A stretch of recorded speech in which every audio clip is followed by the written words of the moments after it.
mission of attaining United Nations Sustainable Development Goals and meeting objectives of the National Development Plan.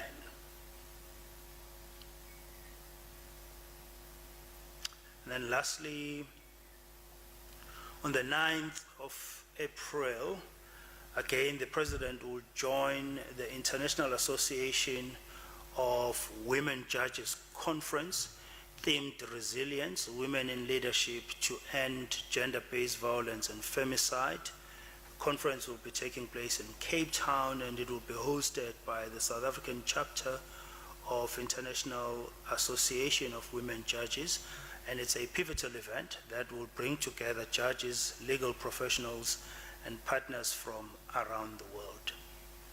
So colleagues, let me end there for now. If there are any changes on the President's schedule, we will share those through various updates and media advisories.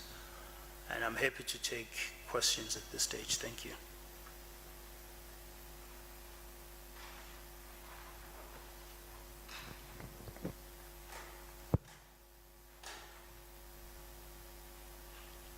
Amanda?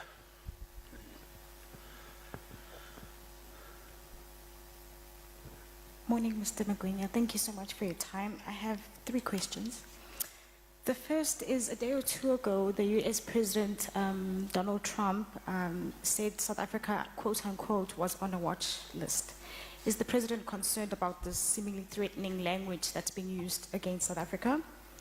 On the ambassador, can you confirm when he'll be arriving back from the States? I think it was said 23rd of March. Is that the case? Also, while you can't speak about the replacement, can you confirm that the process has begun to identify an individual that's going to replace the ambassador? And what are the things that the President is considering in choosing this person? And has the presidency been informed about who's going to replace Ambassador Ruben Brigitte? Thank you. Okay. Amanda, of course, the President is concerned about the current state of relations with the United States. And the President is on record saying he will lead the intensification of engagements between ourselves and the various levels of the Trump administration to iron out whatever issues that there are. There seems to be a number of issues that are of concern from Washington, and the President is keen to have those issues addressed. Equally, the President is keen that we look at the opportunity to research the relationship between South Africa and the United States, particularly on the trade front, where there are a lot of opportunities to expand the trade relationship.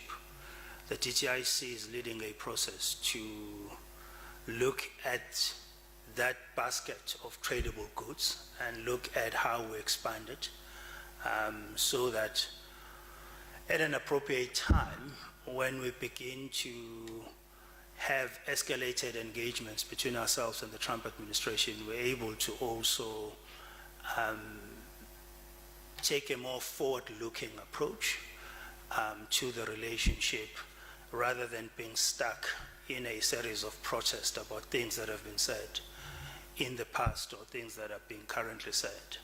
What we will do, as I've just done now, is to continue correcting distortions where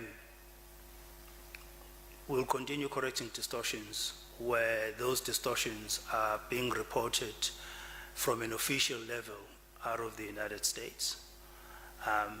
Parallel to that, as I've said, the President is leading that intensification of engagements with the Trump administration to ensure that we are able to engage at the right level and we are able to iron out whatever differences that may exist. But yes, it is a concern that the state of the relationship is where it is, and it is the focus of the President to work towards improving the state of the relationship. With respect to when Ambassador Rasool is arriving back to the country, just double check that with Clayson. He will know. With respect to the appointment of the new ambassador, to the United States, South Africa's ambassador to the United States, the president is not going to rush that process.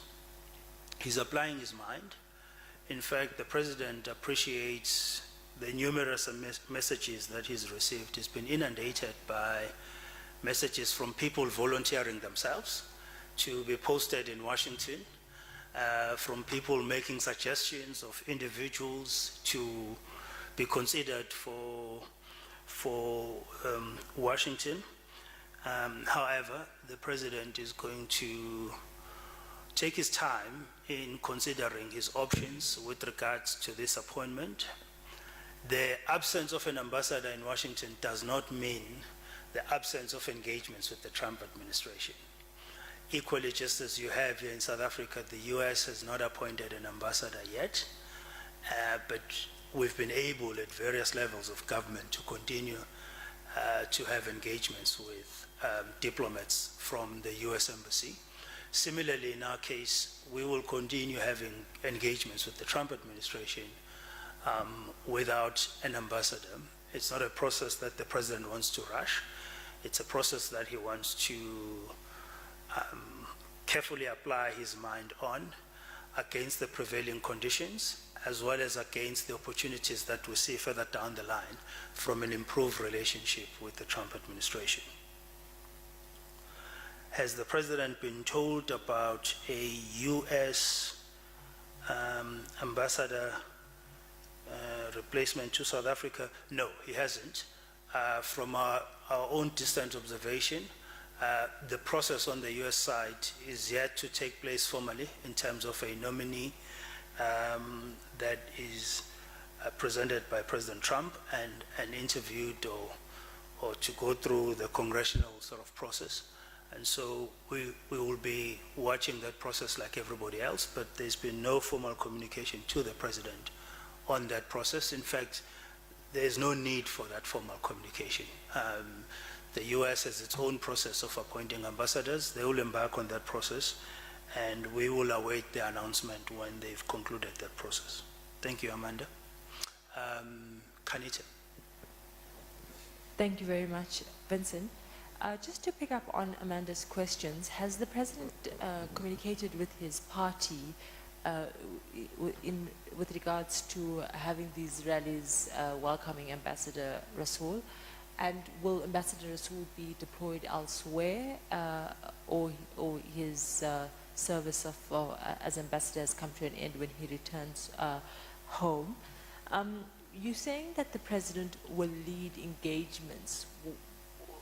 Does that happen behind closed doors? Is there any planned meetings in the next month the president will have with regards to these engagements that he is going to lead with restoring the diplomatic relations with the U.S.? And then just to confirm, President Zelensky will be in South Africa on the 10th of April. Is that still going to happen? Thank you very much. Thank you, Kanita. Yes, indeed, the president will be engaging the leadership of his party with respect to the expected and envisaged conduct during any form of homecoming rally for Ambassador Rasool. What we are urging is just some kind of restraint, recognizing the kind of prevailing conditions with respect to our diplomatic relationship with the United States. What we would not like to see is further inflaming the situation and creating more difficulties around what is already a challenging situation. And so indeed, the president will be having those engagements with his party's leadership in that regard. Will Ambassador Rasool be redeployed? I don't know. The president is expecting a report from Ambassador Rasool on his time in the United States leading up to the incident that has seen his expulsion. Upon that discussion, the president will then apply his mind accordingly.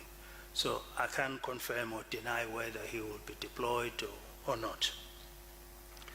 With respect to the point I made earlier on, I said, Kanita, the president is leading the intensification of engagements. In other words, maybe I should have used the word he's guiding, because he's not directly involved, but he's guiding that process.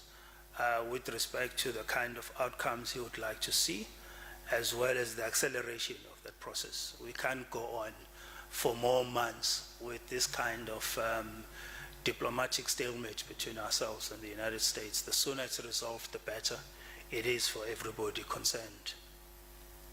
Is President Zelensky still confirmed to be in South Africa on the 10th? The visit has been moved to the 24th of April. President Zelensky is still confirmed to visit South Africa. However, the visit has now been moved to the 24th of April at the request of President Zelensky and the Ukrainian government, owing to his schedule currently. Thank you, Kanita. Yes. Vitaly. Good morning. Good Vitaly morning, Markov Vitaly. from TASS News Agency. The question about Ukraine. How does President Ramaphosa assess President Trump's efforts to bring peace to Ukraine, and whether these actions are in line with the African initiative and Zelensky's upcoming visit to South Africa? Thank you. Sure. Thank you, Vitaly. Vitaly, in a way, there is some alignment between South Africa and the United States, or rather between President Trump's position and that of our government and that of the president, that war needs to end as soon as possible. And this is the position that South Africa has held from the beginning of that conflict. And President Trump has aligned with that position. I'm not going to offer any commentary with respect to how he's decided to lead that process, except to say, in principle, we are in agreement with the US, with President Trump, on the need to expeditiously get a peace process going so that we could see an end of that conflict. And that does align with the position of South Africa, as well as the articulation of the Africa Peace Initiative, when those 6 or 7 leaders from the African continent visited Kyiv as well as St. Petersburg for talks with both presidents. The message was the only road to peace is that of dialogue. And we're seeing a gravitation towards that message, which our continent and our country articulated at the very onset of that conflict. And so in a way, we are pleased that there is a process that seeks to bring the parties together. We welcome the fact that very soon we will see talks ensuing between the two warring parties. Ours is to support that process and call for that process to be as inclusive as possible of all parties that have a stake in seeing peace, not only between Ukraine and Russia, but also in Europe, as well as the rest of the world. With respect to President Zelensky's visit, I didn't get your question exactly there, Vitaly, but I'm assuming what will be the engagements? Okay, the engagements are going to be over 2 areas, really. One is to express the support to a peace process and offer South Africa's availability and willingness to facilitate in whichever way, if required to do so. The President will be ready and willing to provide that kind of support. Secondly, we are looking beyond the conflict. If there's already an effort to get peace talks underway, we are looking beyond the conflict where we can start cementing closer bilateral ties with Ukraine and look at various areas of cooperation between ourselves and Ukraine. I think I've covered all your questions, Vitaly. Sangelo. Thank you very much, Mr. Makwenya. Quick questions. Is the president, it is effectively President Ramaphosa calling on his political formation that is planning that homecoming rally at the Cape Town International Airport to cease, to stop having that particular rally? Are you saying that your provincial leadership in the Western Cape, led by their head of deployees, that would be Mdumiseni Ntuli, who's also the chief whip in the National Assembly, to refrain from having any sort of homecoming rally for Ibrahim Rasool this weekend on Sunday when he arrives? Then secondly, on the United States of America, are you as the South African government effectively pulling back on posting an ambassador and playing the fighting game as the United States is also holding back on deploying an ambassador to South African soil? Are you holding back because of the actions that the United States of America has deployed upon South Africa? Then lastly, on the issue of Iran, it is no secret that President Ramaphosa is the one who negotiated for Iran to be included within the BRICS fold of countries when the Iranian Prime Minister was on his way to South Africa. The President was instrumental in those particular negotiations.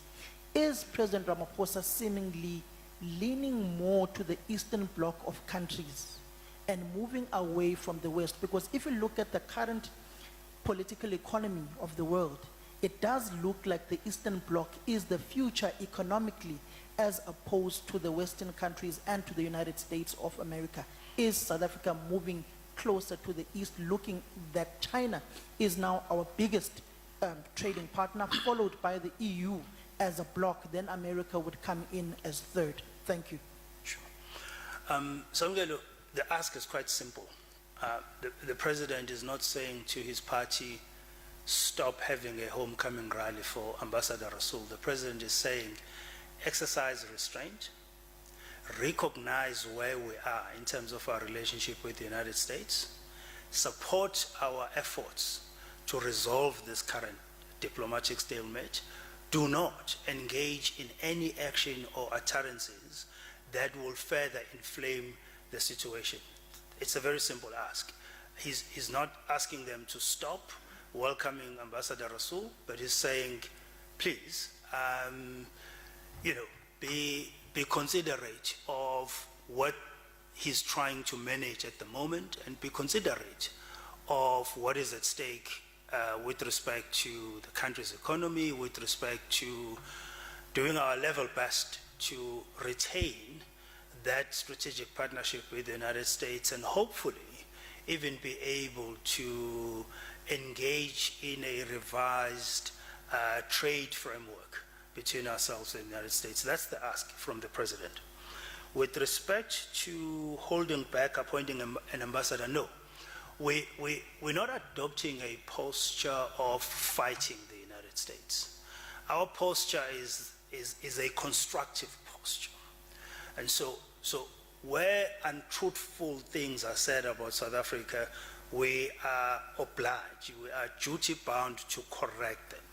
With respect to forging a closer relationship and sailing through or navigating through this current bumpy patch, our posture is more of a constructive one. We do not seek a fight with the United States, and therefore the appointment of the ambassador, or rather whatever time the president takes to decide and appoint the ambassador, has got nothing to do with a posture that we are adopting towards the United States. What is important here is that the president doesn't want to rush this appointment, because we have, a very fluid situation. Almost every week there is public communication that we see and that we receive.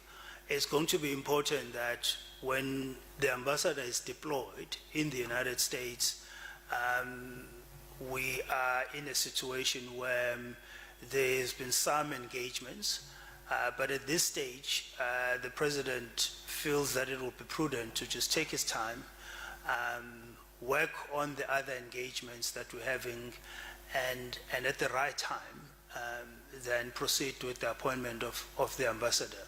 The prevailing conditions are fluid, Samgelo. They're changing by the day, and it doesn't help to rush the process at this stage. Iran inclusion in BRICS, and is South Africa gravitating towards the East and moving away from the West? As you know, Samgelo, BRICS is a consensus organization, and so we had a number of countries that had applied to join BRICS. The members of BRICS at the time consulted each other and agreed not only on Iran, but on a number of countries that joined at that particular time. And so I wouldn't say the focus was getting Iran exclusively into BRICS. We had a number of countries, and there were negotiations over those countries, and BRICS members then agreed to include Iran. Are we leaning towards the East? Samgelo, the president is on record saying our foreign policy posture is to maintain friendly relations with all nations of the world. We are an enemy of none, and we hold no brief from anyone to be an enemy of any other country. And that's the position we've maintained. You will recall that some of the criticism that we received at the onset of the Russia-Ukraine conflict was the so-called perceived closeness to Russia. And we maintained a non-aligned position with respect to that conflict. We still do maintain a position of non-alignment. And so we will never allow ourselves to be swayed in favor of either or either global power. Next question. It's a gentleman wearing a cap here. Thank you. I'm Cyril from UFM. Nice to meet you, Jorge. Yes, regarding the secession movement in the Cape, this movement is led by a gentleman by the name of Bill Craig, who came to South Africa as a fully fledged adult, gained citizenship at some stage. So there was even a call at some stage to say, why can't we revoke his citizenship? So I'm trying to find out if there's any action that the government can take by law against persons like this who were hosted but then are seemingly abusing their hospitality. Similarly, why hasn't the government taken any action, particularly laying charges against AfriForum, seeing that the misinformation that they are driving is not a new thing they have been doing, but now that the impact has become this big, what is preventing the government from taking action in the form of laying criminal charges against them? And then as I proceed, I just have two more. Regarding, there's a gentleman, a journalist by the name of Joel Pollack, a journalist who has declared himself a front runner to becoming the next ambassador to South Africa. Does the government has an opinion on this man, considering so many pieces that he has written, including by against the expelled ambassador Rasool? Is this a desirable person? And lastly, there's an argument that for South Africa to host President Zelensky at this time may be perhaps suicidal or unwise, considering that he has been weakened and he's been ridiculed by the US, that is currently also being aggressive against South Africa, that there may be implications for hosting him at this time. Just your comment on that one. Thank you. Okay. Jorge, Phil Craig is not a citizen of South Africa. He's still a permanent resident, and he is yet to be naturalized.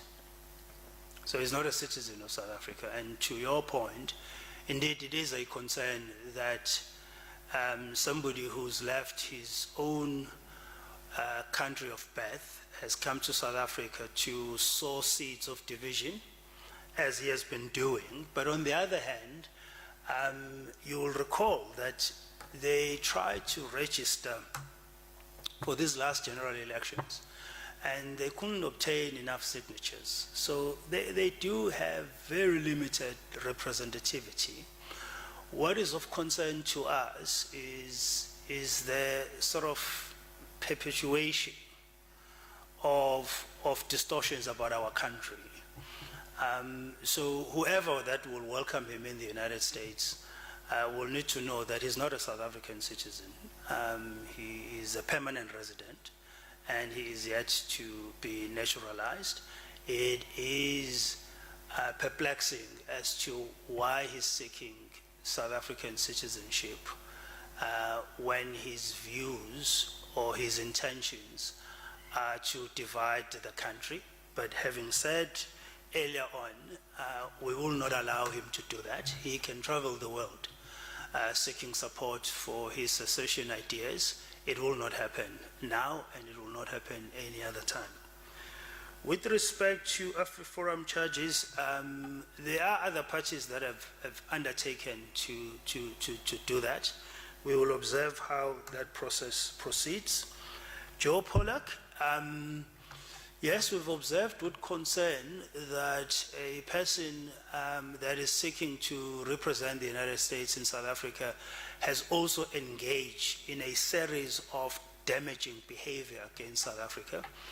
We will wait to see if he gets nominated, if indeed he gets appointed, and we will take things from there. But it is a concern that he seeks to represent the United States here. We're not quite sure what his intentions will be, because so far he's engaged in a very divisive and very damaging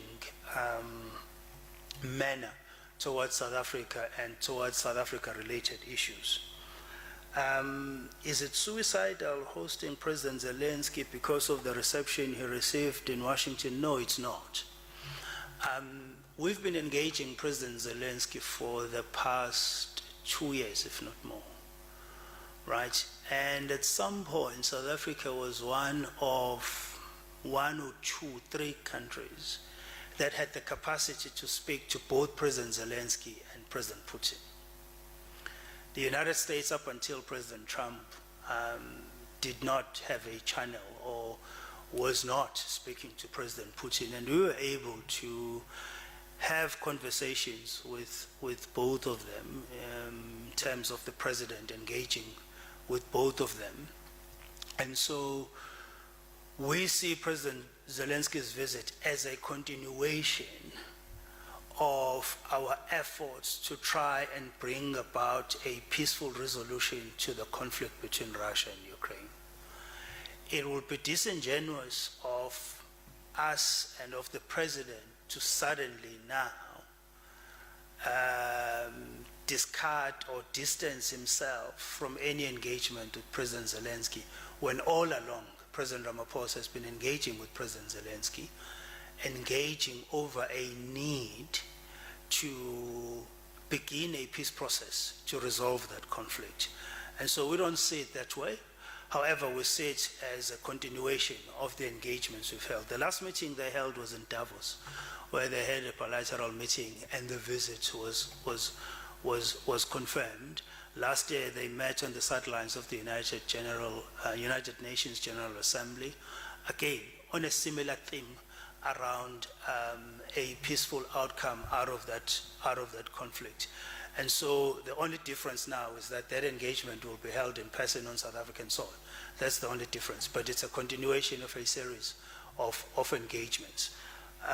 When Minister Lavrov was here for the G20 foreign ministers meeting, the president held a bilateral meeting with him, or received a courtesy call from him, and they discussed the question of peace talks, and they also discussed the fact that President Zelensky will be visiting South Africa. There's been no issue or objection on the side of Russia, for example, to object to that visit, because it's seen as a continuation of the engagements that we've been having with both parties. So no, it will not be suicidal in any fashion. And President Trump is still talking to President Zelensky. I saw this morning that there was a call, and I'm expecting to see a statement in a short while affirming that call between the two of them. And so why would we not speak to President Zelensky when President Trump and everybody else is still engaging President Zelensky? Thank you. Gert, and then Mr. Shah is here. Gert. Thanks for the opportunity, Vincent. I just wanted to know, will the government be telling the Metro Council of Joburg not to rename Santon Drive in honor of Leila Khaled? And then the other question, all these delegations going to the USA, I see even Urania wants to send a delegation to the US. Isn't that inflaming the already tense situation with all these delegations going over to the USS and spreading lies and stuff and disinformation? So that's also inflaming the situation, isn't it?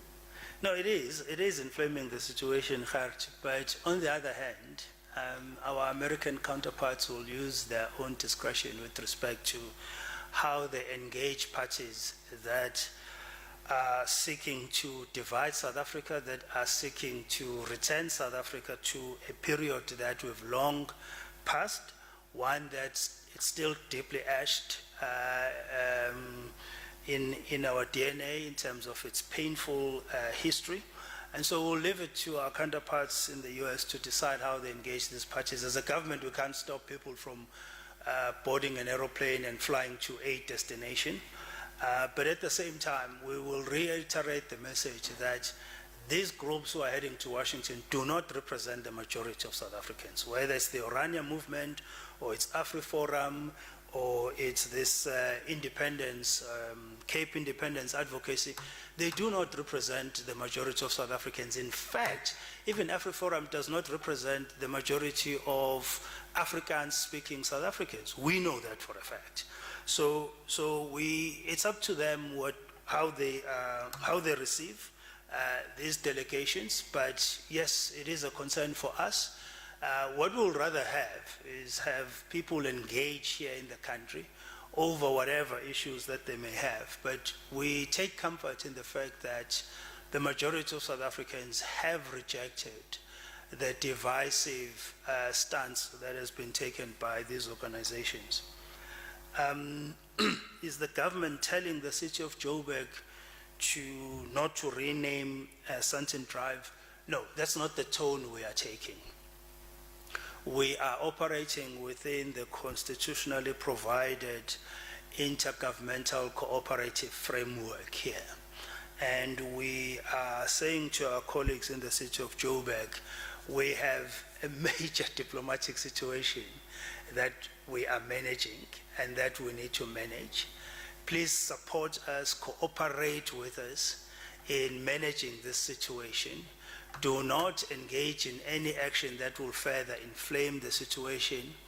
Look at how you can manage your processes in such a way that as President Ramaphosa and his administration manage this situation, we're not adding more issues that will further complicate our engagements with the United States. So at the end of the day, it's a very logical appeal that we are making in our talks with the city of Johannesburg, something that we believe the city is going to be receptive to.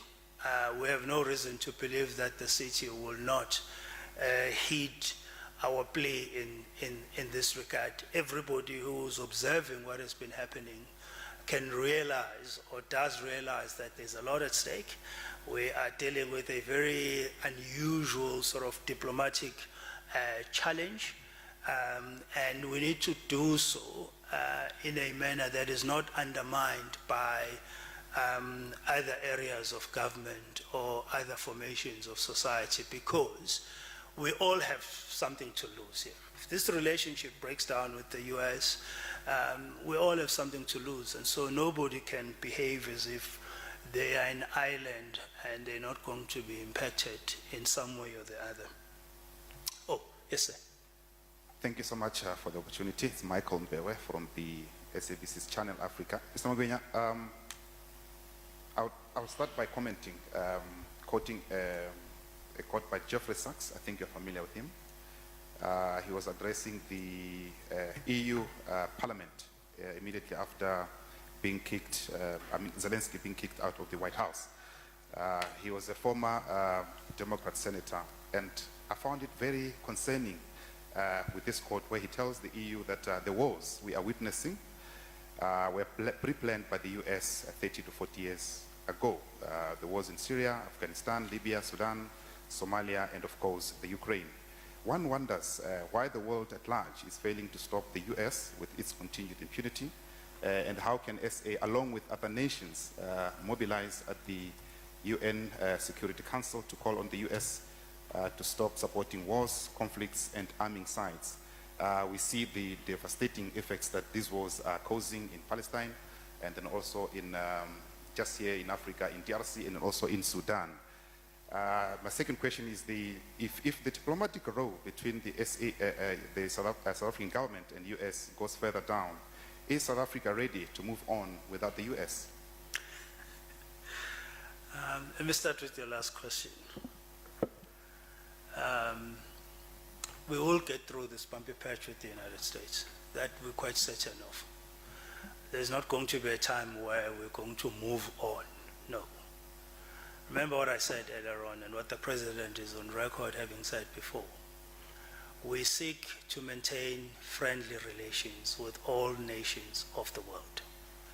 And we'll continue to do that. So there's never going to be a time where President Ramaphosa directs his government to move on. No, there's never going to be a time. It will not be in anyone's interest, by the way, including the United States, to adopt that posture. And so, no, there will never be that time. No matter how long it takes for us to resolve these issues, we will stay the course and we will resolve them. South Africa is a strategic partner to the US. We are the largest importer of American goods in Africa. It is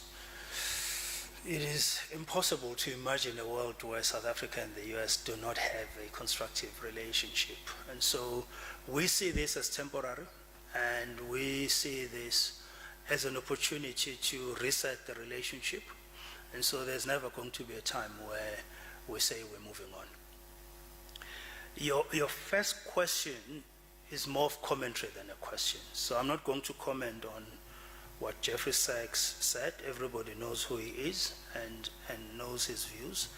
And I'll leave that to you as an astute newsman that you are to formulate your own opinions out of Mr. Jeffrey Sachs' presentation. Thank you. Good day, Nkosinathi Shazi from Power FM News. Just two quick questions.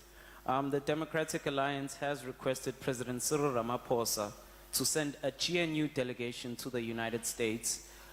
I remember earlier this year the President did indicate that governments would send a delegation. So will the GNU be sending a delegation? And secondly, the DA has also called for an overhaul of South Africa's foreign policy. So they are kind of insinuating that the ANC, without its majority, is calling all the shots. So when it comes to matters of international politics, does the President consult his GNU members, or do those decisions lie solely with himself? Thank you very much.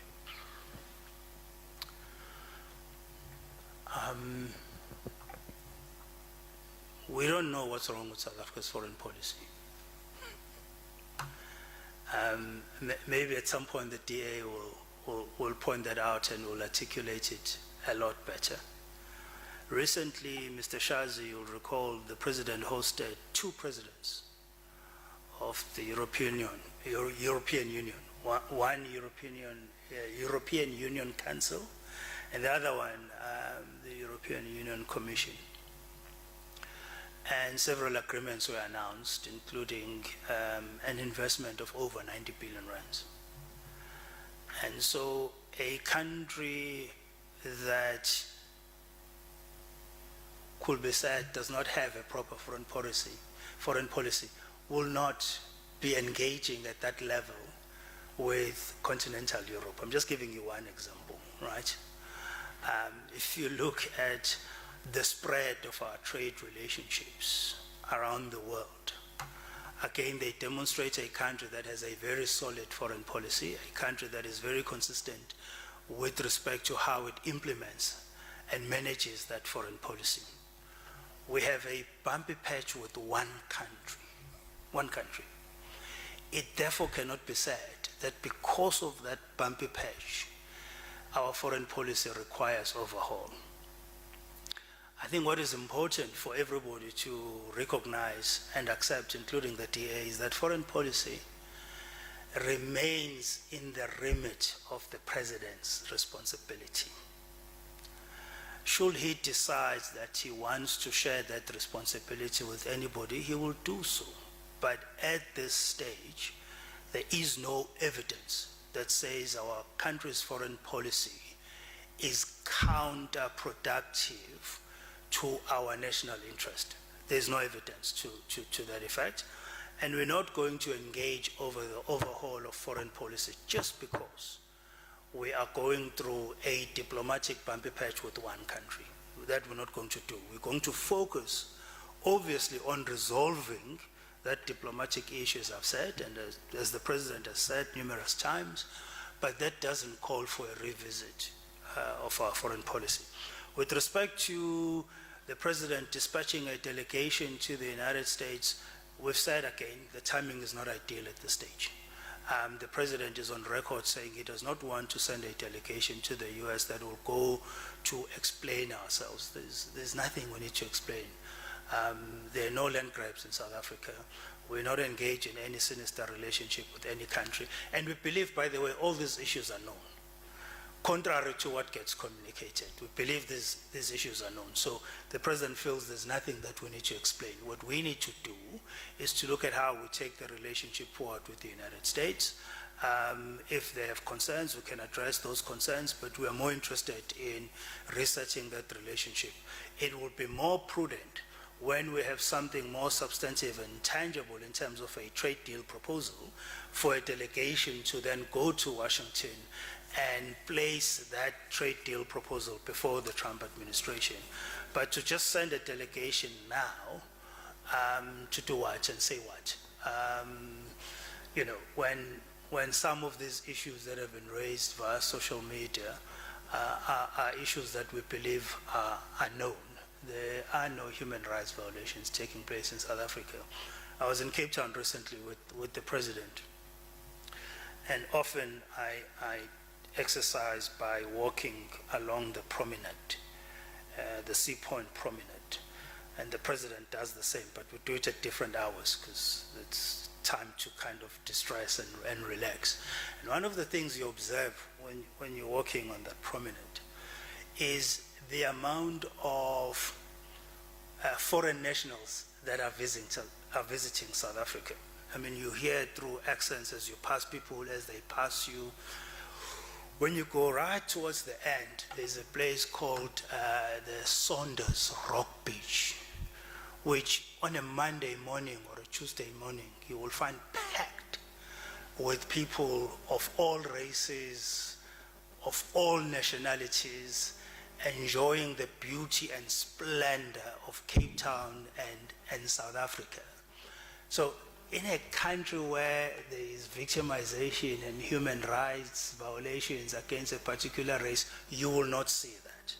You will not see that. Next time when you're in Cape Town, Mr. Shaz, take some time and walk along the Sea Point promenade, and you will admire how South Africa is host to foreign nationals from literally every corner of the world, and how people are enjoying not only the beauty and splendor of our country, but they're enjoying the kind of constitutional democracy that we have.